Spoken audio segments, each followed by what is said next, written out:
I hope nobody parked their car on the grass. I got 2 parking tickets back there last month. I know, right? That reminds me of a kid who got so many parking tickets in London, he started fighting them with computer code. Let's start off our ride with a good story. This kid fought the law, and his code won. Joshua Browder was 18, he had a car and a crazy idea. Park it when he wasn't driving it. The problem was, he lived in London, where parking a car is a mortal offense unless you fully research your parking spot, pull permits ahead of time, and submit a formal request to the Queen for vehicle storage. Within just a few months of owning his car, he already racked up 4 parking tickets. And like every typical teenager, he asked mom and dad to pay for him. Yeah, they told him to pound sand. So instead of just paying the parking tickets, he fought the system. Quick background, born in 1996, Joshua started teaching himself coding in BASIC at 12 years old, using YouTube tutorials. By the time he was driving, he had already written a few programs of his own.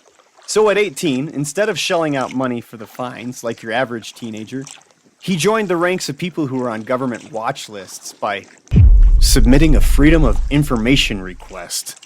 He asked for information that helped him figure out the most common reasons parking tickets were dismissed throughout London.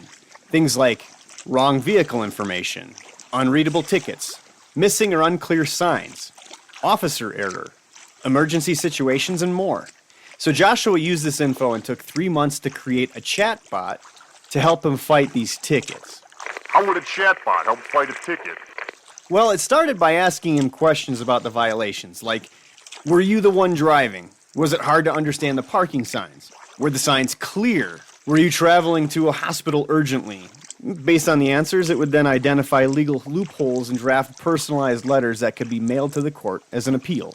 Now, this was great for Josh because his parking crime wave had already exploded to over 30 violations. With the bot's help, he was able to beat the rap on more than half of them. So naturally, he let his friends and family try it. Evidently, the phrase, "show me your friends and I'll show you your future," has some truth to it because, like Josh, they too had their fair share of parking tickets.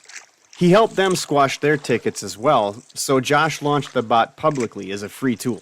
Within 10 months, the bot reversed over 160,000 tickets in London.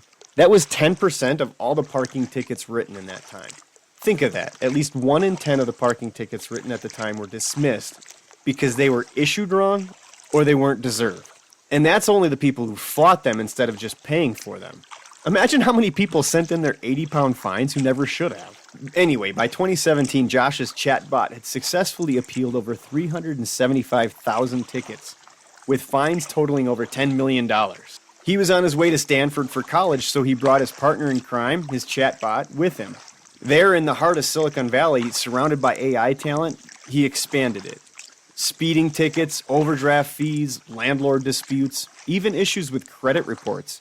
Basically anything the system could get you for, Joshua tried to teach the bot to outfox.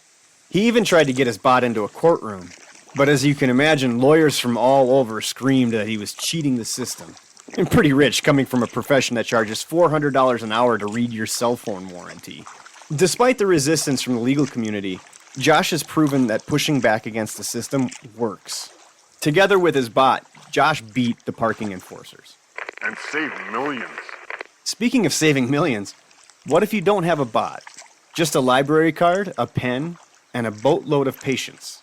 That reminds me of a Vermont gas station attendant who quietly built a $6 million fortune and dodged the IRS with nothing but paperwork. A true David versus Goliath tale. But that's a story for our next ride.